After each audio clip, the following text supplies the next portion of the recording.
L'amour se réjouit avec la vérité. 1 Corinthiens 13, 6. Ce signe distinctif de l'amour mérite une certaine attention, car rien n'a donné autant de succès dans le monde au père du mensonge. Jean 8, 44. Que la séparation de l'amour et de la vérité, sa tactique consiste à présenter ce qui est faux sous le couvert de l'amour d'une façon attrayante, de manière à ce qu'on puisse même le recommander. Mais comme aucun mensonge ne vient de la vérité, 1 Jean 2, 21, l'amour qui n'est pas régi par la vérité ne peut pas venir de Dieu. 4, 7. Par ceci, nous savons que nous aimons les enfants de Dieu.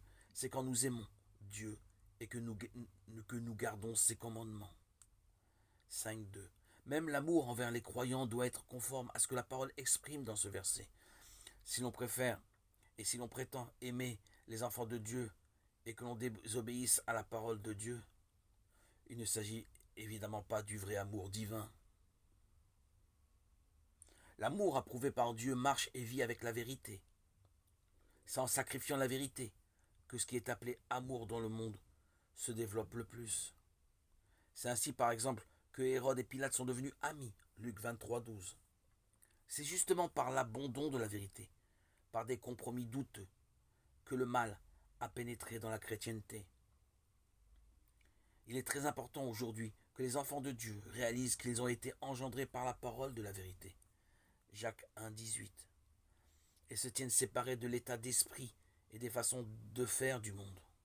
C'est vrai aussi pour le monde religieux, dans la mesure où il parle bien sûr encore d'amour, mais en ayant abandonné la vérité. Les enfants de Dieu ne sont pas du monde, et un amour qui cherche une autre communion que la communion de l'esprit, Philippiens 2, 1, n'est pas le lien de la perfection, Colossiens 3, 14. Il n'est qu'une imitation trompeuse. Voici, tu veux la vérité dans l'homme intérieur, et tu me feras comprendre la sagesse dans le secret de mon cœur. Psaume 51, 6. Que la bonté et la vérité ne t'abandonnent pas.